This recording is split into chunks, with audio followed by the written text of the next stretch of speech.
दोस्तों आप सबका हमारे एक नए वीडियो में बहुत बहुत स्वागत है। दोस्तों आज के वीडियो में मैं बात करूंगा रेलवे जेई पर, जो कि वैकेंसी आ चुकी है। तो आज के वीडियो में डिटेल में बात करूंगा कि किस पोस्ट पर वैकेंसी आने वाली है, कौन से लोग इसमें अप्लाई कर पाएंगे, मतलब आपका जो है एलिजिबिलिटी क्राइटेरिया क्या होगा, इसमें जो पोस्ट रहने वाली है उनका काम क्या रहने वाला है, और इसके अलावा डिटेल में इनका प्रमोशन बताऊंगा। तो जो बच्चे रेलवे में जेई बनना चाहते हैं या फिर डीएमएस या फिर सीएमए बनना चाहते हैं तो वो डिटेल में समझ जाएंगे कि आगे आपकी जो है क्या प्रमोशंस के संभावनाएं हैं। आप सिर्फ जेई में ही रिटायर नहीं होने वाले हैं बल्कि आप आगे भी जाने वाले हैं।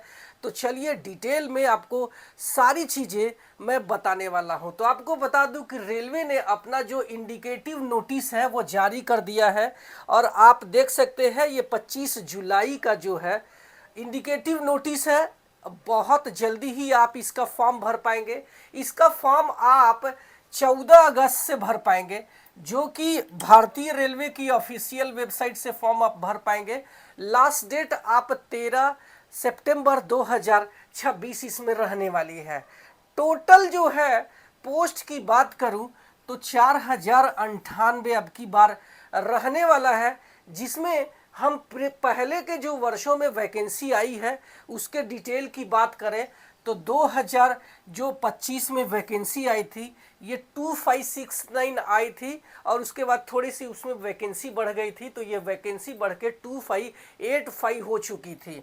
2024 के नोटिफिकेशन की बात करें तो उसमें 7951 वैकेंसी थी, और 2019 की बात करें तो इसमें 13,487 वैकेंसी थी। तो अब की बार आप देख सकते हैं कि ये वैकेंसी थोड़ा बढ़ के मिली है लास्ट ईयर से। तो आपके पास एक चांस है रेलवे में जूनियर इंजीनियर बनने का। तो आप देख सकते हैं कि इसमें जो वैकेंसी में पोस्ट रहने वाली है वो कौन कौन सी है। तो ये है जूनियर इंजीनियर, और दूसरा है आपका डिपो मटेरियल सुपरिटेंडेंट, तीसरा है आपका केमिकल मेटलॉजिकल असिस्टेंट। अब इनमें कौन कौन लोग फॉर्म भर पाएगा, तो आपको बता दूं कि अगर आप जूनियर इंजीनियर बनना चाहते हैं तो आप डिप्लोमा या फिर बीटेक है तो आप फॉर्म भर पाएंगे, और उसके लिए जो क्वालिफिकेशन है ये डिप्लोमा बीटेक होनी चाहिए। उसमें जो ब्रांच है उसकी बात मैं कर लेता हूँ, mechanical, electrical, electronics, civil, computer science या फिर इंफॉर्मेशन टेक्नोलॉजी। इससे आपने अगर किया है तो आप जूनियर इंजीनियर के विभिन्न डिपार्टमेंट में, वर्कशॉप हो चाहे आपका प्रोडक्शन यूनिट हो, बहुत सारे डिपार्टमेंट में जेई की जो वैकेंसी रहती है उसमें रहती है, तो आप इसमें जो है फॉर्म भर सकते हैं। इसमें जो लेवल 6 की पोस्ट रहने वाली है, चाहे आप जेई बन जाओ चाहे आप बाकी पोस्ट पर। तो बाकी पोस्ट की बात करूं तो आप अगर डिपो मटेरियल सुपरिटेंडेंट बनना चाहते हैं तो आप इसका जो क्वालिफिकेशन है डिप्लोमा किसी भी ब्रांच में अगर आपने किया है तो इसका फॉर्म भर सकते हैं। ऐसा पार्टिकुलर है नहीं कि आपने इसी ट्रेड में अपने ब्रांच में अगर आपने डिप्लोमा किया है तो भर पाएंगे। आप किसी भी ब्रांच में डिप्लोमा डिग्री किया है तो इसका फॉर्म भर पाएंगे।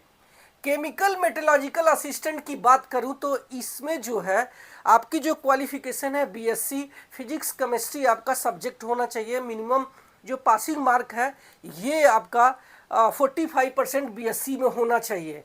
ये पे लेवल की जो वैकेंसी है 35,400 है, और ये तीनों जो पोस्ट रहने वाली है लेवल 6 की है। इससे पहले भी जो वैकेंसी आई थी 2025 में उसमें भी आप ये 3 पोस्ट आई थी लेवल 6 की, लेकिन 2024 के नोटिफिकेशन की बात करें तो इसमें जो है एक वैकेंसी आई थी लेवल 7 की, जो कि केमिकल मेटलॉजिकल की जो वैकेंसी थी। आप यहाँ पे 2024 का जो वैकेंसी देख सकते हैं जिसमें लेवल 7 की ये वैकेंसी थी। अभी ये वैकेंसी 2 साल से इसमें नहीं डाला जा रहा है, और इसके लिए आपका जो क्वालिफिकेशन था ये बीटेक था, केमिकल इंजीनियरिंग या फिर मेटलॉजिकल इंजीनियरिंग में आपने बीटेक किया होगा तो इसका फॉर्म भर सकते थे। तो ये जो वैकेंसी है ये 2 साल से नहीं आ रही है, आपकी बार सिर्फ यही हमारी 3 वैकेंसी देखने को मिल रही है। इतनी बातें आपको समझ में आ गई होगी। एज की बात करूं तो 18 वर्ष से 33 वर्ष के बीच वाले इसके फॉर्म भर पाएंगे। SC/ST में आते हैं तो 5 वर्ष, OBC में आते हैं तो 3 वर्ष की और ओवर एज में छूट मिल जाएगी। ऑल ओवर इंडिया से ये वैकेंसी एक साथ में निकले ही है, तो आप किसी भी अपने एक पसंदीदा जोन से अपना फॉर्म भर पाएंगे, तो आप उसमें आपका उसी जोन में आपकी पोस्टिंग हो जाती है। तो अब बात करते हैं इसके सिलेक्शन प्रोसेस की। तो आप जब फॉर्म भर देते हैं तो आपका जो एग्ज़ाम होगा वो आपके अपने शहर में होगा। 15 भारतीय भाषाओं में एग्ज़ाम होगा, जिसमें 2 CBT पूछे जाते हैं। पहला होता है CBT 1 जो कि क्वालिफाई नेचर का होता है। इसमें 100 सवाल पूछे जाते हैं 90 मिनट के लिए, 1/3 का निगेटिव मार्किंग होता है। ये CBT 1 में मैथमेटिक्स, रीजनिंग और GK GS से सवाल पूछे जाते हैं, जो कि आपका क्वालिफाई नेचर का है CBT 2 में जाने के लिए। आपका जो CBT 2 का मेरिट है वही आपको रेलवे में ये पोस्ट दिलाती है। तो आपको CBT 2 पर फोकस करना होगा, जिसमें CBT 2 में आपके 150 सवाल पूछे जाते हैं और वो भी 120 मिनट के टाइम आपको मिलता है और 1/3 का उसमें निगेटिव मार्किंग होता है। 150 में से 100 सवाल आपके सिर्फ अपने जो ब्रांच है यानी प्रोफेशनल सब्जेक्ट से पूछे जाते हैं। तो आपको जो तैयारी अगर करना है तो आपको स्टार्टिंग से ही अपने जो ब्रांच है उसको तैयारी करना है और उसके बाद आपका जो है सिलेक्शन होने के चांसेस है, क्योंकि अच्छा खासा वैकेंसी है। अब बढ़ते हैं आगे कि अगर आप रेलवे में ज्वाइन हो जाते हैं तो आपको इस पोस्ट पर कौन कौन सा जो है प्रमोशन मिल सकता है उसके बारे में हम लोग देखते हैं। और ये हमने डिटेल यहाँ पे लिख लिया है, जो प्रमोशन प्रोसेस है आपको सारी चीज़ें क्लियर करते जाऊंगा। जेई की बात करें तो 4098 में से टोटल 3749 वैकेंसी है। हम DMS यानी डिपो मटेरियल सुपरिटेंडेंट की बात करें तो टोटल पोस्ट इसमें 314 रहने वाली है। मेट्रोलॉजिकल असिस्टेंट की बात करें तो इसमें 35 यानी 35 वैकेंसी रहने वाली है। अब जब आप इसकी भर्ती हो जाते हैं तो आपकी जो भर्ती होगी लेवल 6 में आपकी जो है भर्ती इसमें हो जाती है। अब प्रमोशंस की प्रक्रिया को अच्छे से आप समझ लें। जेई से आप जब बनते हैं तो आप SSC बनते हैं, यानी इसको बोलते हैं सीनियर सेक्शन इंजीनियर।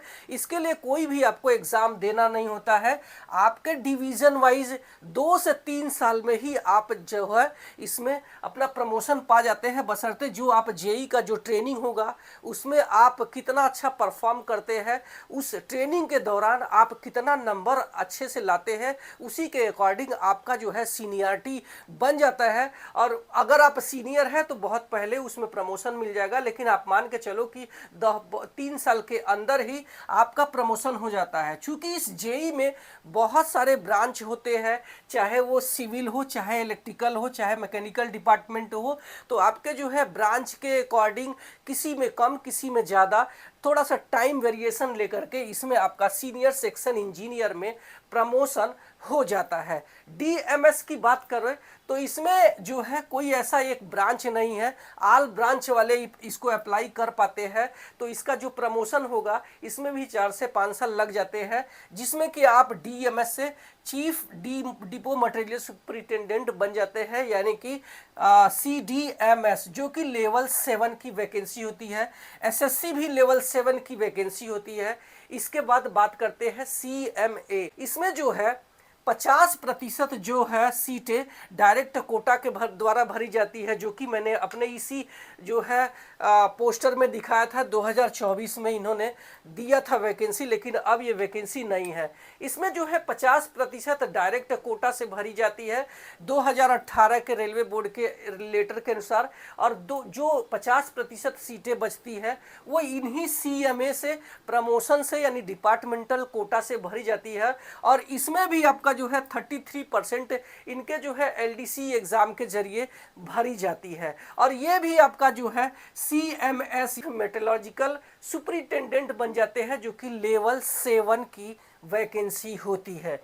यहाँ तक तो बात समझ में आती है कि आप ग्रुप सी कर्मचारी रहते हैं, लेकिन जब इसके आगे आपको बढ़ना है तो अब आपका जो है पोस्ट हो जाएगा एक गैजेटेड ऑफिसर्स का, यानी एक राजपत्रित अधिकारी का, जिसमें जो लेवल होगा लेवल 8 होगा। लेकिन आपको यहाँ तक पहुँचने के लिए बहुत पापड़ बेलने पड़ते हैं, यानी आपको डिपार्टमेंट एग्ज़ाम से गुजरना पड़ता है। और वो डिपार्टमेंट एग्ज़ाम के बारे में अब थोड़ा सा समझ लेते हैं।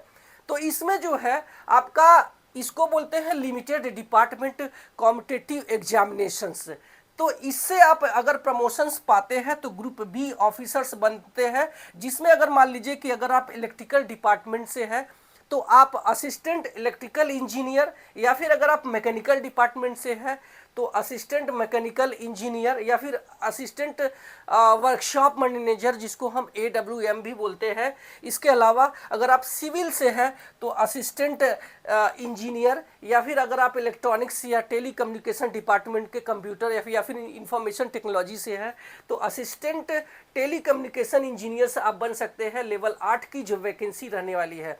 ये जो ग्रुप बी ऑफिसर्स बनते हैं वो 70% LDC और 30% LDC यानी लिमिटेड डिपार्टमेंट कॉम्पिटिटिव एग्जामिनेशंस के जरिए भरी जाती है। 30% LDC की बात करूं तो आप जेई में कम से कम 5 वर्ष की जो है सर्विस आपने कंप्लीट किए होने चाहिए, यानी लेवल 6 में आप कम से कम 5 वर्ष की सर्विस कंप्लीट होने चाहिए। मैं 70% LDC की बात करूं तो लेवल 6 में कम से कम आपका 3 साल का जो है सर्विस होना जरूरी है। 70% LDC की बात करूं तो ये प्योर सीनियरिटी कोटा से भरी जाती है, यानी जो लोग सीनियर होते हैं वो लोग इस एग्ज़ाम को पास करते हैं, जो कि मिनिमम जो पासिंग मार्क है 60% अगर ला दिया तो उनका जो है प्रमोशन हो जाता है। जूनियर लोगों का प्रमोशन नहीं होता है, चाहे भले ही क्यों ना वो 90% ला दे। लेकिन 30% में की बात करूं तो यहाँ पे आपका प्योर मेरिट वाइज होता है, जिसमें अगर आपने अच्छा मार्क अगर करते हैं तो आपका जो है चांसेस बनता है कि आपको ये इनमें से पोस्ट मिल जाए। यहाँ पे आपको जो प्रश्नों का लेवल होता है 70% में थोड़ा सा कमजोर होता है, जबकि 30% में जो एग्ज़ाम का लेवल होता है ये बहुत ज़्यादा हार्ड होता है। तो अगर आप न्यूली रिक्रूटमेंट RRB जेई के जरिए आ रहे हैं तो आपको ये सलाह दूंगा कि अगर आप AE या फिर AME बनना चाहते हैं तो आपकी जो तैयारी है कम से कम 1 वर्ष की हार्ड वर्क मांगता है। वहीं अगर आप 70% कोटा के जरिए जाते हैं तो कम से कम 6 महीने का हार्ड वर्क इसमें चाहिए। तो ये तो हो गया हमारा प्रमोशंस कैसे हमारा ग्रुप सी से ग्रुप बी ऑफिसर से बनते हैं। और आपकी जानकारी के लिए बता दूं कि मैं इस AE और AME के एग्ज़ाम में बैठा था, जिसमें AME और AE के एग्ज़ाम को मैं क्वालिफाई कर चुका हूं, और वो भी 70% LDC कोटा के तहत है। और आपको बता दूं कि चूंकि मैं सीनियर नहीं था इस वजह से ये पोस्ट हमें नहीं मिली। और इसमें जो है AE हो या फिर AME हो, इसके एग्ज़ाम में JE और SSC के अलावा रेलवे के लोको पायलट और चीफ लोको इंस्पेक्टर भी अलाउ किए जाते हैं उस एग्ज़ाम में बैठने के लिए। इसके अलावा CTMS के बाद आपका अगला जो प्रमोशन होगा ये भी ग्रुप बी ऑफिसर का होगा, जैसे मैंने इनके लिए बताया। कुछ बच्चों का एक सवाल होता है कि मान लीजिए कि आप मैकेनिकल इंजीनियरिंग से ट्रैक मशीन में भर्ती हो जाते हैं, जो कि इंजीनियरिंग डिपार्टमेंट की जो वैकेंसी होती है, तो क्या जो इसका एग्ज़ाम होगा AEN वाला एग्ज़ाम, तो उसमें जो सवाल पूछे जाते हैं तो क्या उसका जो सिलेबस होगा वो मैकेनिकल इंजीनियरिंग का होगा? तो ऐसा बिल्कुल भी नहीं है। आपका जो ब्रांच JE में कुछ भी रहा हो उससे मतलब नहीं है। अब जब आप एग्ज़ाम में इस बैठते हैं, मान लीजिए कि आप AME के एग्ज़ाम में बैठते हैं तो मैकेनिकल के सवालों से गुजरना पड़ेगा, AE में बैठते हैं तो आपको इलेक्ट्रिकल के सवालों से गुजरना पड़ेगा, AEN में बढ़ते हैं तो आपकी ब्रांच चाहे कुछ भी हो, आप इस सिविल इंजीनियरिंग के जो है अपने सवालों से गुजरना पड़ेगा। इसी तरीके से अगर आप ASTE में जाते हैं तो आपको इलेक्ट्रॉनिक्स कम्युनिकेशन इंजीनियरिंग के सवालों से गुजरना होगा। इसी तरीके से हम अगर DMS के प्रमोशंस की बात करें तो आप CDMS से AMM यानी कि असिस्टेंट मटेरियल मैनेजर, जो कि लेवल 8 की पोस्ट होती है, और इसी तरीके से अगर आप सीएमए में भर्ती होते हैं तो आपका जो प्रमोशन होगा ग्रुप बी ऑफिसर्स में, ये ACMT यानी इसमें असिस्टेंट केमिकल मेटलॉजिस्ट बनते हैं, जो कि लेवल 8 की वैकेंसी आती है। इसके बाद जो अगला प्रमोशंस होता है, तो आपको बता दूं कि ज़्यादातर जो 70% डिपार्टमेंट कोटा से भर्ती होते हैं वो इन्हीं लेवल 8 में रिटायर हो जाते हैं। लेकिन अगर आप जो 30% LDC कोटा के तहत यानी आते हैं, यानी बहुत जल्दी अगर आप रेलवे जेई में आते हैं और 5 वर्ष के अंदर आप इस एग्ज़ाम में बैठते हैं और आपको इसमें जो है पोस्टिंग हो जाती है, तो आपका अगला जो प्रमोशन होगा ये बन जाएंगे आप DEE। मान लीजिए अगर आप AE से भर्ती हुए हैं तो आपका डिविजनल इलेक्ट्रिकल इंजीनियर, AME है तो डिविजनल मैकेनिकल इंजीनियर, AN है तो डिविजनल इंजीनियर, और ASTE है तो divisional signal and telecommunications engineer बन सकते हैं। इसी तरीके से अगर आप AMM में भर्ती होते हैं तो इसमें आप DMM या फिर SMM यानी सीनियर मटेरियल मैनेजर तक भी आप जा सकते हैं, बशर्ते ये मान के चलना कि अगर आप A लेवल के ऑफिसर्स हैं तो आपको लेवल 10 में यानी D लेवल के ऑफिसर्स तक जाने में कम से कम 10 वर्ष की जो है सर्विस हो जाती है। यहाँ से शुरुआत हो जाती है JAG यानी कि जूनियर एडमिनिस्ट्रेटिव ग्रेड के ऑफिसर्स आप बन जाते हैं। उसी तरीके से अगर आप ACMT बनते हैं तो बाद में आप CCMT पोस्ट तक भी जा सकते हैं। और इसके बाद भी अगर आपकी जो है सर्विस बचती है तो आप डिप्टी CME लेवल तक जा सकते हैं, जो कि डिप्टी लेवल के सारे ऑफिसर्स बन सकते हैं, जो कि लेवल 13 की जो है पोस्ट होती है और ये सिलेक्शन ग्रेड के ऑफिसर्स कहलाते हैं।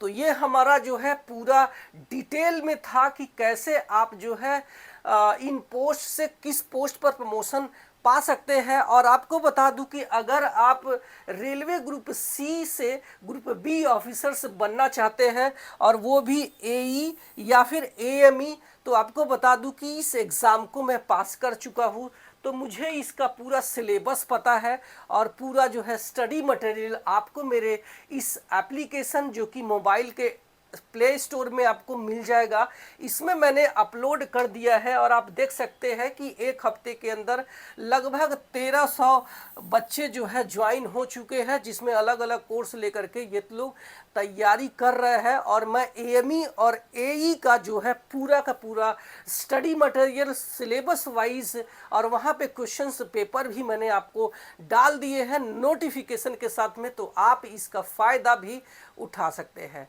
Thank you so much.